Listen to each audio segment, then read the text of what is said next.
পটকা বেরিয়েছে দাদা। পটকা পটকাটা ওই 6 টাকা কিলো বিক্রি হবে। হ্যাঁ ওর পটকা 6,000 টাকা কিলো বিক্রি। কভার করছি তাও আর কি আর মাছের না এটা আর মাছের পটকা এগুলো বিক্রি হবে। জ্যান্ত ট্যাংরা একদম হেভি লাগছে কালার দেখতে। কেটে দে হ্যাঁ একটু কম দে একটু অত অত হ্যাঁ চামড়া ছাড়িয়ে দিতে হবে তো। হ্যাঁ চামড়া ফামড়া ছাড়িয়ে একটু পিস পিস করে দে। আর মাছের চামড়া ছাড়িয়ে সুন্দর করে পিস করবে।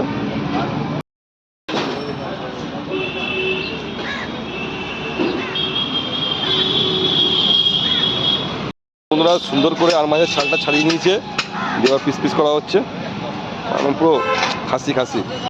আর মাছের চামড়া ছাড়িয়ে পিস করলে পরে এই মাছটা যখন ভাজবে তখন ফাটবে কম। বন্ধুরা এই হচ্ছে আজকের বাজার। এখানে আর মাছ আছে আর অনেক জন্য বাটা মাছ আছে। এখানে চপের লঙ্কা শাক ডাটা এই হচ্ছে আজকে